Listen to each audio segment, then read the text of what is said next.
Do you love using colored reed in your basket weaving projects, but you hate how it sometimes bleeds or rubs off on your hands or your baskets? In this video, I'm going to share 5 tips for working with dyed reed so that you can avoid that bleeding, rubbing issue. I have a video all about how to dye your own reed using Rit dye, which is a fabric dye. You can find that up in the little I or in the links in the description below if you want to learn how to dye your own reed. Now let's jump into the 5 tips I have for working with dyed reed. The first tip that I have actually applies to when you're dyeing your reed. So if you have control of the dyeing process, what I would do is once you've gone through the dyeing, you want to rinse your reed off very thoroughly until the water runs clean. And you might want to grab a water bin, something like this, that you can fill up with water and then swish the reed around pretty violently to try to knock off any bits of dye that are just sitting on the surface of the reed and not actually adhered to the surface. Then you'll air dry it, hang it up somewhere that it's going to dry fully before you store it. If you want to dive right into your weaving projects, you absolutely can. Sometimes, especially with reds, I find if you allow them to dry first and then re-wet them to use in your weaving project, that dry time kind of sets the dye and helps it to not bleed quite as much. If you do want to dive right into weaving, or you have a batch of reed that you're not sure how it was processed once it was dyed, my tip number 2 is to soak it in a water bin for 2 to 5 minutes to allow the reed to soften up. You usually soak your reed for weaving anyway, but for this project, we're going to soak the reed and then grab a towel and you're going to run the length of reed through the towel. So I'll show you an example. If this is my piece of reed, I'd stick it in the water, allow this to soak in the water bin for that 2 to 5 minutes. And then I'm going to run this through my cloth, folding it here and then pulling the length through my cloth. And I could do this 2 or 3 times depending on if any dye is getting onto my towel, if it's rubbing off of the reed. This is ensuring that you don't get dye on your fingers or it doesn't rub off on your basket. So a lighter colored towel that you use in your studio or just for your weaving projects is handy because if any dye does get on there, it will stain your piece. You'll be able to use this as an indicator of how much dye is coming off of your reed. This is a little dark, so it's not showing up quite as much. But once you've done that wipe down process, you should have removed any dye that's just sticking onto the surface of your reed, and then you can start weaving with this piece. Another tip, if you find that a specific color is starting to bleed, if you do that 2 to 5 minute soak, and you notice that there's some color ending up in your water bin, you may want to grab an extra water tub or something and separate your dyed reed from your natural reed. So I have the natural color here and I've got some natural reed soaking over here. I would separate out, start another bin of water for my dyed reed, and change out that water every once in a while to ensure that it's staying somewhat clean and it's not going to mess up alternate colors in your collection. If you find that even still after all of those steps, your reed is still somewhat causing some bleeding problems and you're seeing it rub against the stakes and it's leaving a mark on your reed, then you'll take a bin, add lukewarm water and 1 cup of white vinegar. You can soak your reed in this solution, and this can sometimes help to mitigate that loss of dye, also the bleeding problem on your weaving projects. And then a way to keep the reed from bleeding once you've completed your basket and as you're using your basket, you can seal your basket with a clear sealer. And I have a video on that. You can see that in the little I or in the description below. And I have suggested a few different options for sealers in our guide to sealers and stains. If you sign up for our email update list, you can find a link to sign up below. You'll get access to our VIP library, which is a library of printables. So we have a guidebook on stains and sealers that work on baskets. And you can look through that for suggestions of clear sealers. I prefer spray sealers because they're easy to apply. If you are working with a varathane or a poly-based sealer, I highly recommend working with it outdoors or somewhere well ventilated. To apply that, I put down a piece of cardboard and spray on the outside and the inside, and I usually do 2 to 3 coats on my baskets. To recap, if you're dyeing your own reed, you're going to thoroughly rinse until the water comes clear. You're going to soak it in some lukewarm water for 2 to 5 minutes before you start to weave. And then run it through a towel to wipe off any excess dye off of the surface of the reed.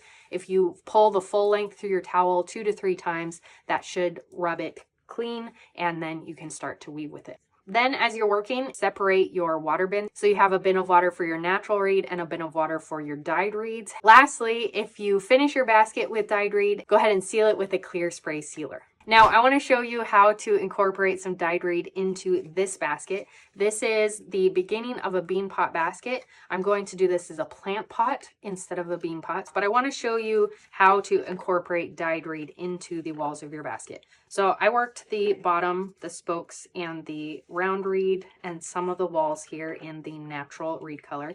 And I've begun with this eggplant. Now I'm going to shift to a fuchsia.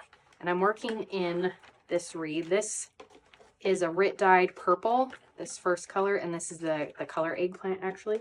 And then this reed right here, this is actually naturally dyed with cochineal, so I get this beautiful fuchsia color.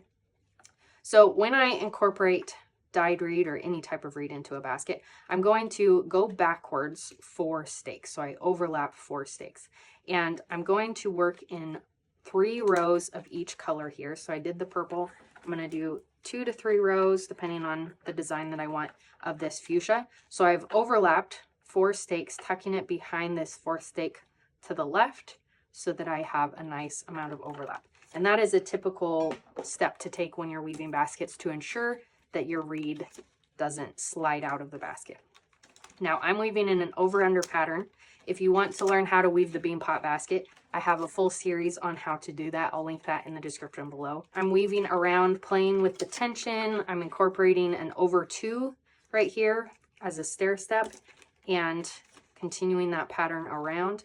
I'm going to add a little bit more tension to create more of a pull in of my walls so that they start to bow inwards. Right here, this is the trick with the bean pot, because we're doing continuous weave where we continue around, weaving around and around with the same length of reed. If you want to change colors in continuous weave, what you need to account for is finding that stair step where you were working in one color and you transitioned into the next color. Now, I want 2 stripes of the fuchsia here, so I need to calculate and make sure I have 2 stripes here, 2 stripes here, and I need to calculate for that over 4. So I'm going to go start my over 4 right about here because I have an over 2. So I'm going to count this one 1, 2, 3, 4. I'm going to cut to this 4th stake over. And the reason I chose that is because this 3rd row up here is going to get covered up by my new color. These 2 will show, and over here these 2 will show. So I'll get to transition to the next color without messing up my 2 rows of fuchsia pattern. So I'm going to shift to this light yellow. I think I'm going to do 1 round of light yellow. We'll see how that looks. In the Textile Indie Shop, every few months we do a color drop where we put together a combination of colors that work well together, and we sell them as a limited edition. So I dye up some reed and we sell kits of the color of the month. So if you're interested in finding the color of the month or seeing what colors we put out, go ahead and sign up for our email update list or check the Textile Indie Shop regularly for those limited drops. Now for this color, we went over 4. We're going to go back 4, cover this fuchsia by 4 stakes. So counting this one, 1, 2, 3, 4. Now layer this right on top of that previous reed and clamp it in place so it doesn't come loose, because we're playing with tension, so I don't want to lose my tension here. And now I'll continue weaving over, under, around. Just going to do a single stripe of this guy to make sure that we continue the pattern without having too much or too many rows of the yellow.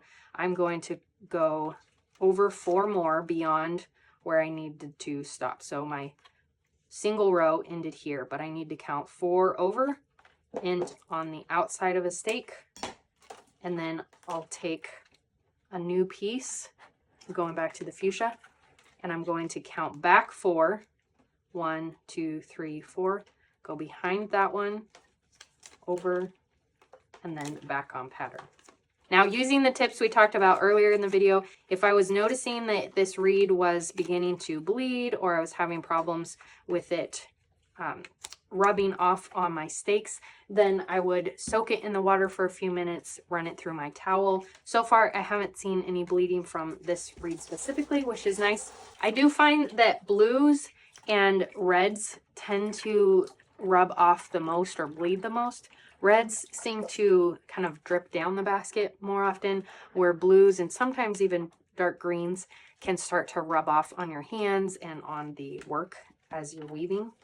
So those are good ones to keep an eye on as you're dyeing or weaving with those colors to ensure that they get nice and rinsed or wiped off before you start to weave. And the reason my stakes are different length here is because this is a basket that I had partially finished. I'd cut and tucked, but I wasn't happy with how it turned out. And if you watched my video last week, I did a kind of gathering of all of my whips, my works in progress baskets, and identified how I wanted to finish some of them, set some of them aside. And this was one that I set aside for another day. And here we are working to finish it. Okay, now I'm going to switch to some brown. I have some light walnut dyed reed here, and I cut that one a little bit short. So if it happens that you cut your reed too short, you can come in and fix it by weaving backwards and then weaving in as far as you need to go. I need it to end here, and then I'll weave back to this guy. Sometimes because of the over 2, you're going to end up with certain areas that look like they have 3, and that just carries over. I have the 2 here moving into this section. I end up with 3 on this one stake, and then it goes to the brown. So I break that pattern, but it can be a little bit tricky figuring out where to place your reed. So just take your time and look at your weaving and the pattern that you want to gauge where to finish off a weaver and start a new weaver. Let me know in the comments what combo of colors you've been weaving with or what colors you enjoy using the most. I'd love to hear. Watch this video, and until next time, happy making. Bye.